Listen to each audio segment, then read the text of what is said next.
Welcome to Heart and Hand, the Rangers podcast, the podcast that was Livy La Vida Loca this weekend. This week on Heart and Hand, more crap jokes.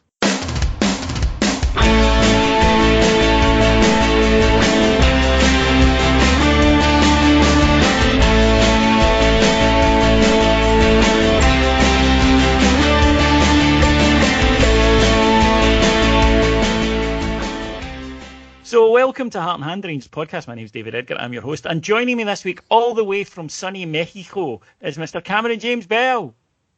David, how are you, my friend? How come it sounds better to talk to you when you're in Mexico than it does when you're in the east of Scotland? Because Mexico and Southern America has got better Wi-Fi than West Lothian. Yes. There you go. Simple but true, I'm afraid. But West Lothian actually offered up the team that came to play Rangers this weekend. But before we get into the match, Cammy, the other big news of the weekend broke on Friday, so we'll go chronologically. And that was the news that Mark Allen was to leave Rangers as Director of Football. The announcement did seem to come out of the blue. There'd been nothing in any papers or whatever. I know for a fact that two of the major newspapers in Scotland found out about it when I asked a couple of journalists who worked there, is there anything in this?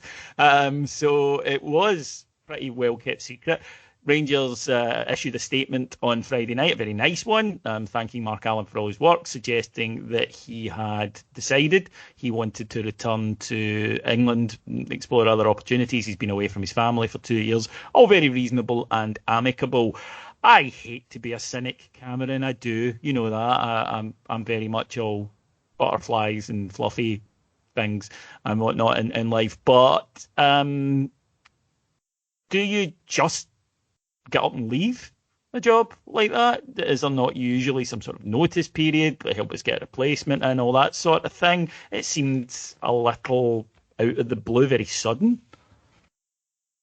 Yeah, so no, you don't. But I don't believe that as we've kind of read online and you know, you've probably seen and heard from other people, major fractures within the relationships between the board, Gerrard, the coaching staff, etc. I don't know if maybe the train had run its course, and at that point, you know, we were, in Mark Allen's eyes, at our final destination from what he could do. Whether he came to that realisation or other people maybe pointed out to him might be quite an interesting thing to find out more about. But no, I don't believe that it happens with that little notice. No. That all of a sudden you've come to that decision. No. A few rumours I noticed come up over the weekend, and we're at least able to put them to bed on here. Firstly, the rumour that Mark Allen left because he was upset that Rangers spent $7 million on Ryan Kent. That is not true, 100% not true. Mark Allen was aware that he was a Rangers target all summer, was quite happy about it, had given his consent to it. He was, no, absolute nonsense. So if anyone tries to sell you that one, that's nonsense, folks. The other one that he was involved in a training ground bust-up with a member of the Rangers coaching staff is also bollocks. So you can put both of them to bed, folks. From what I hear, and from what you've read, folks, this is not me breaking anything. It was in the papers over the weekend. The job's changed. I think it was very, very interesting that when Steven Gerrard spoke about getting in a replacement, the phrase he used wasn't director of football, he said technical director. And I think that's what it's going to be. When Mark Allen arrived at Rangers, there was nothing. There really was very, very little in terms of an infrastructure. And he put in place a scouting department, which is now headed up by Andy Sculding, and he put in place a youth department, which is now headed up by, of course, Craig Mulholland. And they run very well, and they've been added to. We've had scouting staff. We've had coaching staff added to the youth squad, and they run very well, and everyone's very happy with them.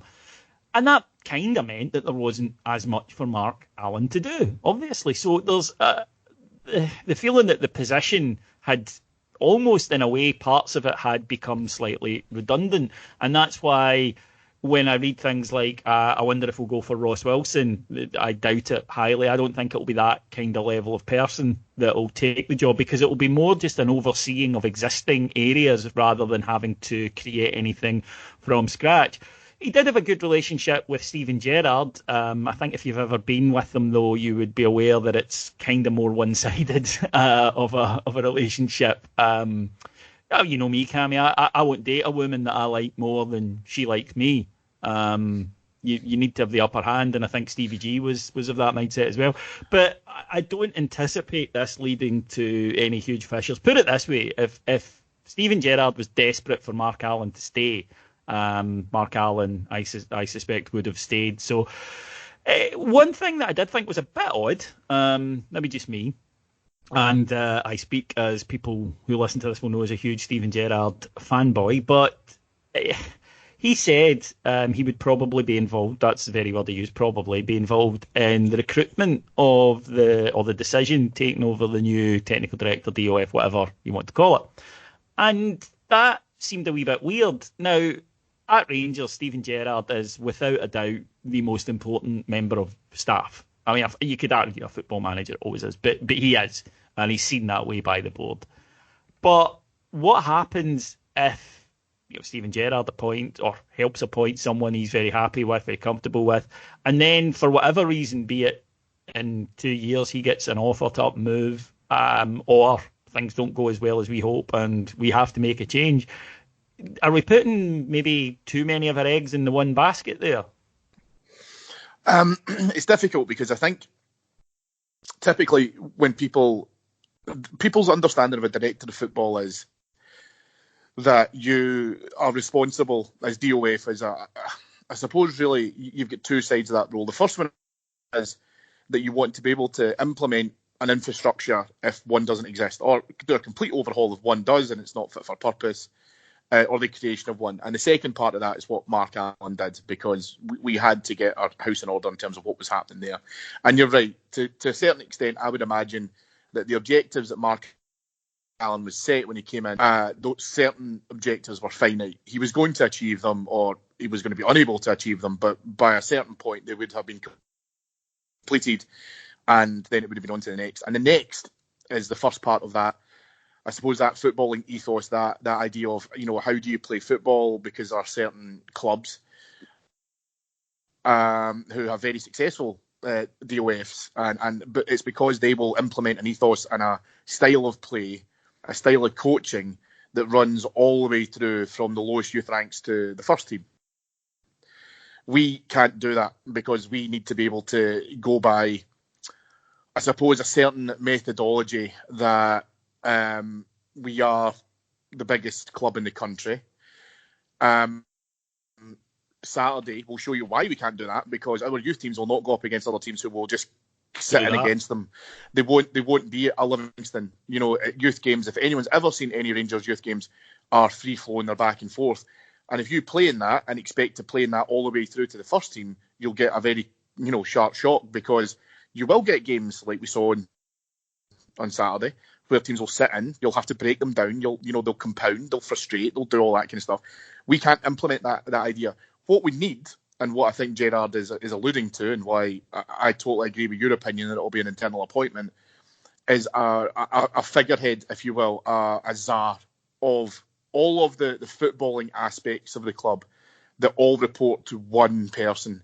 So whether that's scouting, first team operations, all of youth, with the Hummel Training Centre, how that's been operated, all of that kind of side of things, all goes to one person, and that person will oversee all those.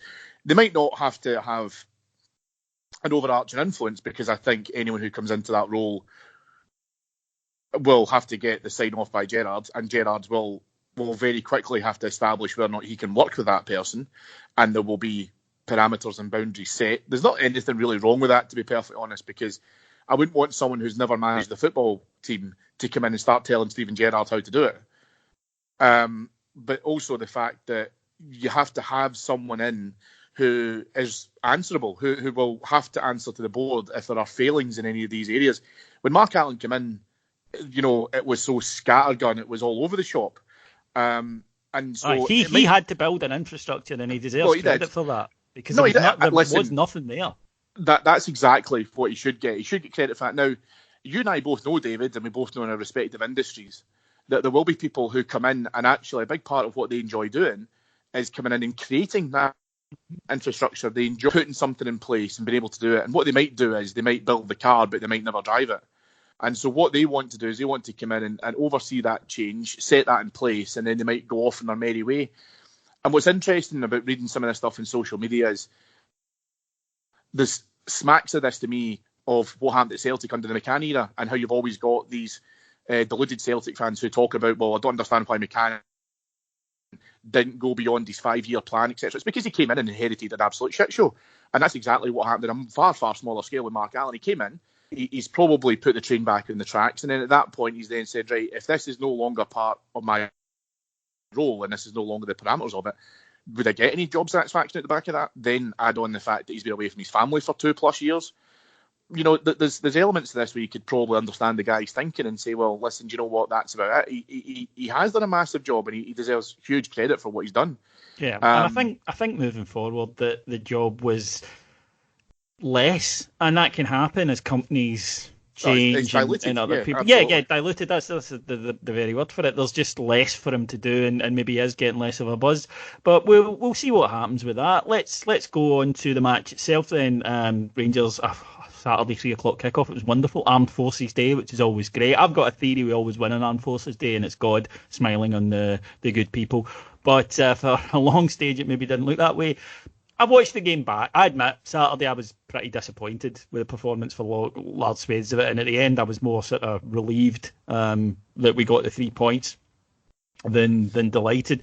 But having watched it back, we actually weren't as bad as I thought we were, and I think that partly it was due to it was flat. In the first half, Rangers made some really good chances that we really should have taken, didn't. And then, of course, the blow with Ryan Kent going off after 40 minutes. I must admit that I thought to myself, God, is this going to be one of these days? Because we'd hit the bar, and it was one of those ones that came down but didn't go over the line and all the rest of it. So, into the second half, Scott Arfield, crazy tackle, don't know what he's thinking. He gives away a penalty, Livy score, and I am thinking this is one of those days. So credit to Rangers, because they then rolled up their sleeves and went and got the win. The first thing was, I've seen some people talking about the atmosphere. The atmosphere was not good on Saturday for whatever reason. I suspect strongly it's Livingston. First game after an Old Firm defeat. And the fans are sitting there saying, right, come on then, entertain us.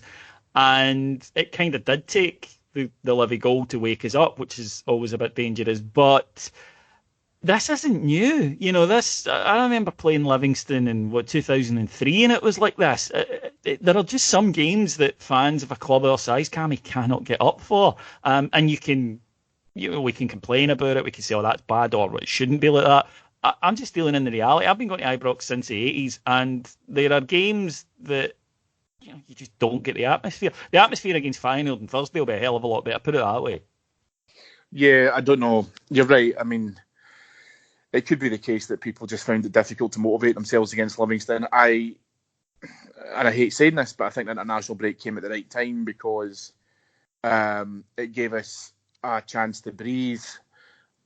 We did that, we had to come back against the Celtic result. But in that time we've signed Ryan Kent. I don't really get as to why there's this kind of cloud, if you want to call it that, in terms of where it's at. I think our problem has been we haven't seen a performance that's been a rout yet, other than Hibs. But if you look back against how we played against Livingston previously, they've been, and I don't want to say tough encounters as in, from a talent perspective, they've been really difficult to break down. They've been frustrating. They've been tough games because they're tough to watch. And from that perspective, you have to then think, right, this will be a grind. This will be something that we'll have to go against. Feyenoord will be completely different because it'll be back and forth. The European games predominantly like that. But you're right. At the end of the day, we've got a responsibility, and it's not just the Union Bears. By the way, the stadium has to be able to motivate itself. Armed Forces Day should have been the match that lit the fuse to be able to get the stadium up and rocking and being able to do all that kind of stuff, because I would be absolutely willing to put money in the line. There was probably more cheers for some of the Armed Forces guys than we had for our own players. Why can't we maintain that for 90 minutes? I don't understand. But anyway, that's a different matter. That's a different. It was always that's a show in its own, that one, Yeah. the whys. But I'm just talking about, how it is. And you did need the players, and then it was a slow game. It was up against Livingston playing. I'll do both because I know that these phrases trigger both young people and old people. Livingston parked the bus. There you go. And Livingston used the low block. There you go. That's the thing about this pod, Cammy. We can talk to all sorts, We are even women sitting on that fence. Even women, yeah. Even women. You get that now. Birds. Yeah, birds at the Fitba. But there was a young lady actually near me at Ibrox on Saturday. She's stunningly attractive. I must admit, I didn't even look after the first glance because I thought I really don't want to be one of those old creeps. So, all right, hen, how you doing? Yes, when they score and you climb over 5 rows to get to them. That was, the magistrate was really understanding the last time, but I think I'd be chancing my arm a little bit. But we go a goal down, and as I say, Kent's off, and that definitely flattened the crowd a little bit more. Two schools of thought in this one, and I think we are one of us is in one and one of us in the other, so it should make for an interesting couple of minutes. Immediately after the game, lots of people say, I can't believe he started. Why did he start? Now, my view on it is, look, he's a fit boy for a start. He's been training with the first team for 2 weeks. It wasn't like he arrived on Friday. He's been training. He's been through a medical. He was fit to start the match.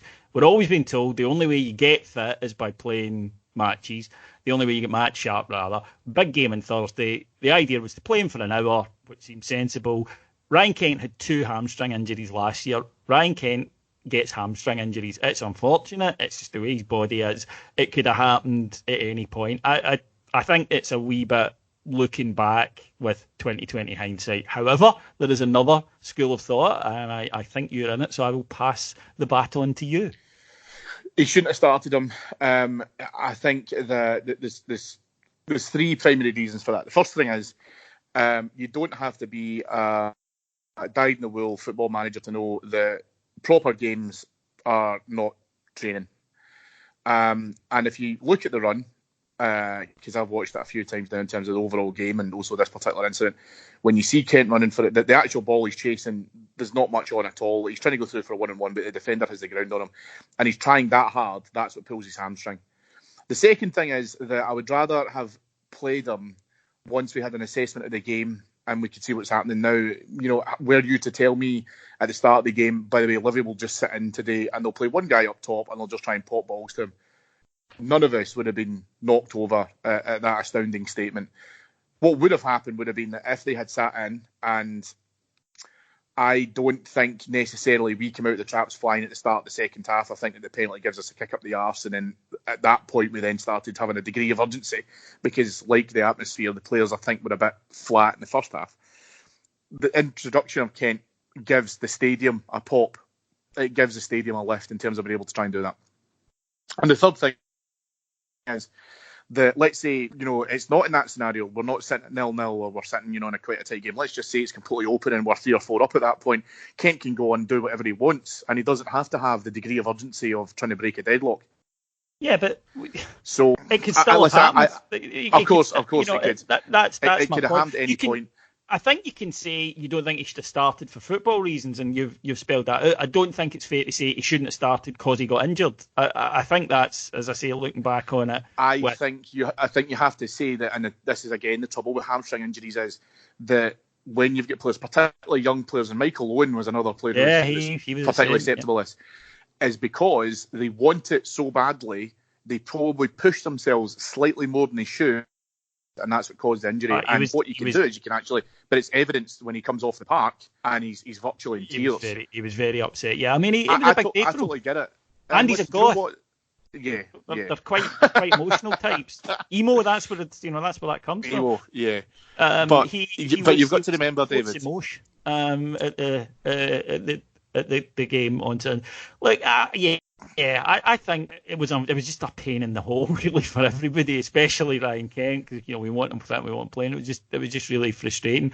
But one door closes, other opened, all that kind of stuff. Brandon Barker came on. I think this boy looks a bit like a confidence player. Now, a couple of weeks ago, Cammy, he was probably third in the queue when Ryan Kent signed. But Jordan Jones is injured. Ryan Kent's now injured. He got his opportunity and scored a very good goal, very important goal. Loved it. You could see that he was just absolutely. I love to see that when a guy scores a goal because that's why surely we're all doing this. And it was a fantastic moment for him. He's going to get an opportunity. He will. He absolutely will. And he took his goal really, really well. I know we've both watched it a couple of times now as well. But I would urge anyone who sees Barker's goal again. Just to watch the way how he very cleverly steps inside but takes the ball with him, completely removes the Livingston defender out of the equation, and then just rifles it home. It's a chance under pressure because obviously Ojo, broke with the ball, is driving forward, is moving into dangerous areas, and then just as he slides it to him, he then comes back inside as well. It's a very good take from a player who's not had a lot of game time. Wasn't long in the park at that point, but again has that additional pressure of I want to be able to come on here and I want to play well. How many times, David, have we seen players who get an opportunity like this? Please. And to a certain extent, maybe I'm being a wee bit harsh, but they fluff the lines a little bit. They're trying too hard to be able to try and do it, and I think he showed a lot of composure with that. What I really enjoyed was the fact that even I think it's Helander is the first guy he's warming up at the side of the park and stuff. He's kind of hugging him, and then everyone else is on top of him and stuff as well. He was absolutely loving it, and it's good because again, like you say, it's good that the rest of the squad acknowledge when he gets that opportunity and he takes it that everyone else is right behind him and stuff. The Rangers' first goal, the equaliser, came from James Tavernier, who whipped over a cross similar to what happened against Celtic, similar to what happened to Ryan Fraser. So scored one similar for Bournemouth yesterday, where you're just putting it into the area, and if somebody gets a touch, great. If not, you're hoping that it drops in. Keeper, I think, got confused by the players running across him. BBC idiot Stephen Thompson said it shouldn't have stood because Connor Goldson was offside, but Connor Goldson doesn't go towards the ball. He's not in the keeper's eye line, therefore that's utter nonsense. Perfectly good goal. Rangers back in it. But then, and it would be remiss of us not to talk about him, cometh the hour, almost dead on, cometh the man, Alfredo Morelos. Now, I think Morelos was our best player on Saturday, despite not having his best game. And the reason I say that is he missed a couple of chances in the first half. You would expect him to score. He would expect to score. But in a way, that's more impressive for me because a couple of years ago, Alfie misses those chances. The head goes down. He starts trying too hard. He starts shooting from 60 yards. He gets more and more frustrated. It didn't happen. He just kept at it. Then when we really needed a goal, big strikers get the goals at those moments. They don't get the fifth and the sixth when you're beating Hibs 6-1. They get those ones. They get the ones that really, really matter. And he did. We needed him to pop up. Wasn't bothered. He missed a couple of chances. Opportunity came. Tough opportunity. Ball played in from a corner, headed on by Aribo, and it's flashing right across him. He gets there, bullets the header into the top corner. Wonderful goal. And he's just so much danger. That's what Morelos brings now. Constant, so much danger. And he's reliable because he gets them when they matter. You just need to look back to the Legia game. When it's important, when you really need it, he's the man stepping forward. And of course, Cammy, we've grown up with McCoist and guys like that perfected that art. But that's what you need your star striker to do. Anybody can do well when things are going well. Even Arsenal can do well when things are going well. It's when things maybe aren't going that well. It is a flat stadium. It's a team you're expected to beat. There he was. Yeah, he was. I might get a little bit of my soapbox here, so please forgive me if I do. But what I will say is, the game against Celtic at Parkhead when he gets sent off, I was completely done with Alfredo Morelos. I was done. I was so angry at his lack of discipline and being wound up by Scott Brown. I would have happily taken a price for him at that stage. What I saw on Saturday is not just the goals, the goal, and obviously the perseverance that you just mentioned, David. There was a few incidents which I had noticed, which has proven me wrong in terms of where I was when we talked about that game at Parkhead. The first one was when, if you remember, the Livingston lad who gets sent off, the first booking he gets is for a foul on Andy Halliday. Andy Halliday's trying to pick up the ball and he kind of bowls him over. But Morelos had been tackled just almost immediately before that point. And at that stage, he runs over, pushes the lad, and I thought, oh, fucking hell, this will be Willie Collum, who, by the way, we'll come back to. Willie Collins, instant fucking get out of a booking for both players. There you go. Alfredo walks away from it, and he walked away from it, I might add. He wasn't dragged, he wasn't cajoled or anything like that. He walked away from it, kept his cool, all very good. There was another foul where he was brought down by one of their defenders, and I couldn't believe my eyes when I saw this. Alfie gets up and actually helps up. I genuinely couldn't believe it. And the third thing is the goal celebration when he runs over to Jermaine Defoe. Now, we've seen Alfredo with his face a bit like a smacked arse. Maybe sometimes he's been a bit petulant, and sometimes he's kind of ostracised himself from some of the group and all that kind of thing. He's appeared a bit like a kind of one-man band. But the fact he ran over to Defoe especially, gave him a hug, gave him all that kind of stuff. Now, listen, there's no doubt to my mind, and certainly not to your mind either, that Defoe is absolutely helping him in training, and Alfredo's listening. Yeah. And you can see that because of the acknowledgement. Those were the things which gave me a huge smile on Saturday, because you see this character development in it, and I think that he can maintain his aggressive style of play. And I've always said this, I didn't buy into the whole you have to deal with him being petulant and his behavioural problems because that's who he is. No, that's bullshit. He can still be aggressive, he can still be a pest, he can still be a menace, he can still put people about, and he can still stand up for his teammates without having to be booked or sent off. And he's also enjoying his football. You can see him, and he sees that when he scores goals. His smile's absolutely massive. I mean, you saw it when he scored the winner against Legia. He didn't know what direction to run in. As soon as he celebrated, it was phenomenal. One of the best idea of running over football. Running over to obviously to go to Defoe, who, let's face it, these guys are point counterpoint. They'll never play in the same part together. But to have that unity with some of his strike partners is something we've never seen from Morelos before. So I was so happy to see all of these things in his play. It wasn't just the goal, because you're right, the goal he did score shouldn't have been his hat-trick, by the way. He didn't let himself down in terms of, let's stick your head down. I know at some point I'm going to come off, Jermaine's going to come on, blah, blah, blah. No, he kept going and kept going and kept going. And when you've seen the reverse scenario where he's come on as a substitute, he's went all guns blazing. He's went crazy because he knows that he wants to score goals, and you saw that when obviously he scored the brace after Defoe came off a hat-trick.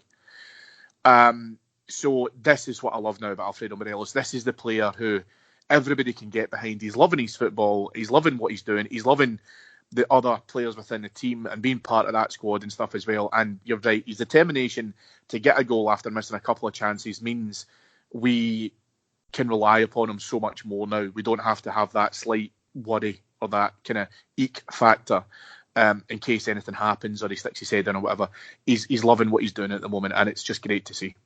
Alfie, please don't get sent off on Thursday and make a right tit out of both of us there after that one, mate. If you could just or against avoid Aberdeen. Yeah, that would be tremendous.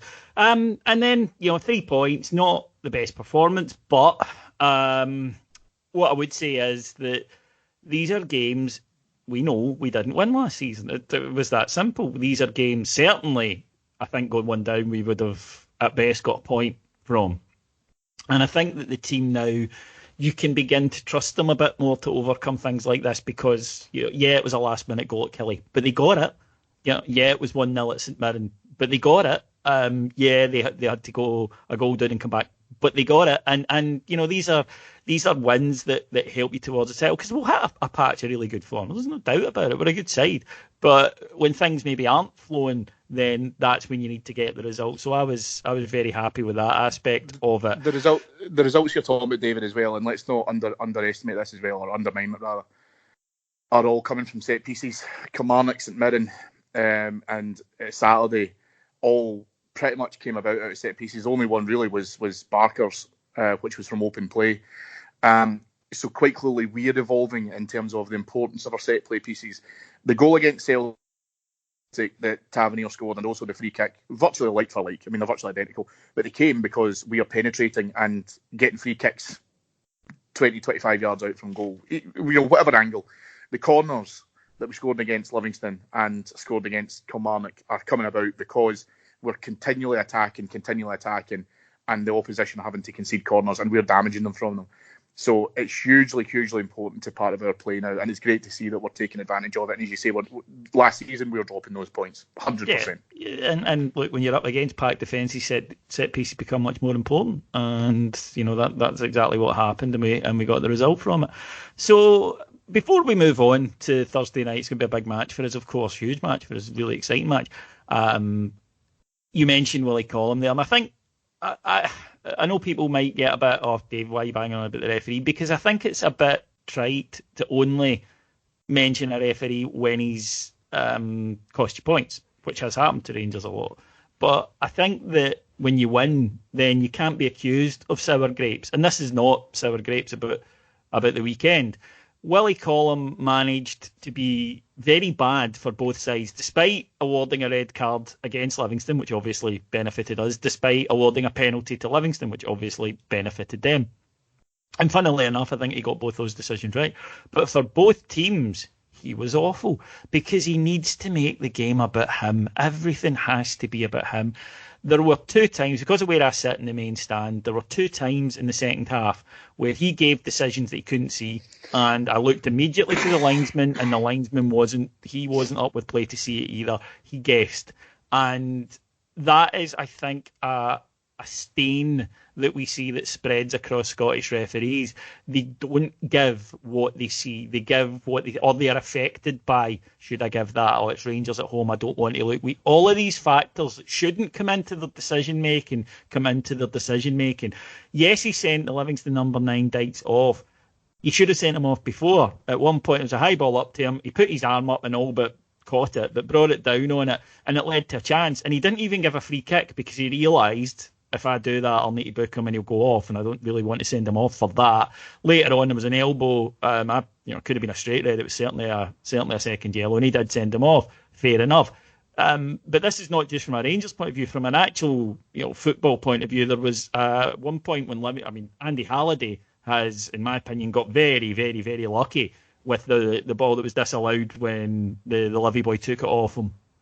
And there was another time when Livy broke and he brought them back when they had a 4-on-3. There were a couple of times when Rangers players were running with the ball, they were taking it, didn't even get a free kick. He's just a fucking terrible referee. Well, it is, but then we said, and listen, your point's exactly, we need to only, we can't only talk about these things when you drop points, because look at the Celtic game, because there absolutely should have been more cautions and potentially dismissals in that game. It wasn't handled well at all. And Saturday, exactly the same. The one in Halliday was an absolute gift, and we were very, very fortunate. Colin, you're right, he does want to make the game about himself, and he does want to be able to, the handball for me, what I'm really, really confused about is, I can understand if there is a high ball that's going to drop over your shoulder, and there's obviously 2 of you because it's the striker and the defender. And I think in this instance it was Katic. Yeah. What happens in that stage is you're probably trying to turn them, so your bodies are, slightly, to a different angle. So if a referee can't see it, then okay, fair enough. But that incident happened about 30 feet away from the 4th official. So let's go on the assumption that he handballs that, slips Katic, and then he's through and goal and scores. You'd actually tell me the 4th official at that point doesn't say, the ball came off his wrist, you have to stop play, go for it. Why is the 4th official not telling him that? But it's what you're saying. The referees think they know what they see and then just allow it to carry on. And again, as I say, I need to watch it again. I don't know if I can see it with the linesman in it. I don't know if the linesman flags for the Halliday one. I'm fairly certain he doesn't. And if that's the case, and he's closer to it than Colum is, then you play on. And that's how you know that we can be partisan, is because at the end of the day, we're not sitting here saying, oh, it's great we got away with it. He was terrible for both teams. And it's just the fact that if you switch that scenario around, that's the first thing you and I talk about is, we drop points because when one of our guys was through in goal, he doesn't score because he gets pulled back for a foul that was never a foul. So, I'm sorry. It's just horrendous. And I don't know if there's any accountability for this. I really don't. I don't think anyone actually looks at that review and says, look, Willie, you've had a shocker. You're going down into the first or second divisions for the next few weeks. I think it's just a case of unlucky Well, the justification they use, Cammy, is, oh, well, if both teams are unhappy, must be doing something right. And it's like, no. It doesn't work like that. Not a justification, but that's what you hear. Like, oh, well, everyone complains about referees, and that's just because they're fairly bad, and that's the problem. Well, hopefully we'll get a slightly better standard of official, of course, you never know, when we take on Feyenoord in the first of our Europa League group games. Bloody exciting fixture. Feyenoord, of course, Dutch giants, traditional, really, really big game this. They've sold 2,600 tickets. Will be a great atmosphere, although their fans come with a bit of a rep, so I think just watch out for that, folks. I can't wait for this, Cammy. I think it's going to be an absolute thriller. We're stepping up a level here. Against that, it's highly unlikely that they're going to come and sit 10 men behind the ball. They're going to come and try and play, and they'll fancy their chances of beating us. That's a good thing. That'll let us play. We've seen in Europe when teams do that Rangers can play to a really high level.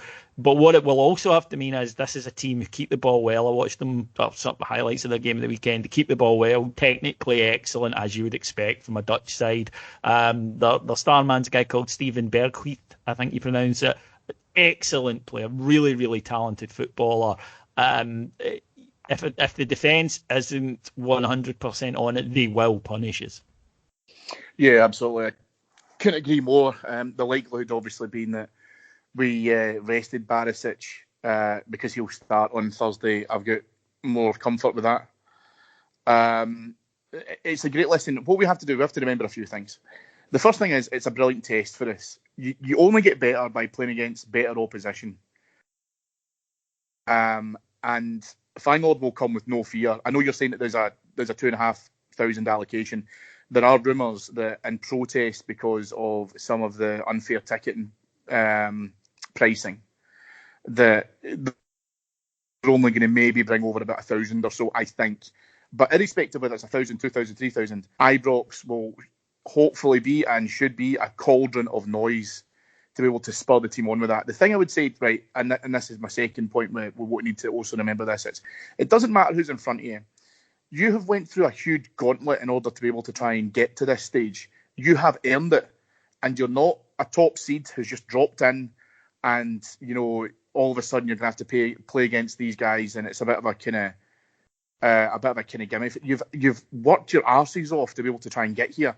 Remember that, because there's been too many times when we get to the group stage games and all of a sudden it's like we're a wee bit, rabbit in the headlights. We deserve to be in this group. We deserve to play against these teams. You've earned that right through fucking sweat and blood and toil and everything else as well. So go out there and enjoy it, but give it your best shot. Go and give it your absolute best that you can. Give them something to think about, because we can definitely pick up points on Thursday. As far as I'm concerned, we need to look at our home games as the ones that we absolutely can win. We go on the road, okay, maybe we might have to be slightly more cautious or pragmatic in our approach across there because we could get turned over. But there's no reason to be afraid. Absolutely none whatsoever. Feyenoord are a very good team. You're absolutely right, with European pedigree. But so are we. And that's what we need to remember.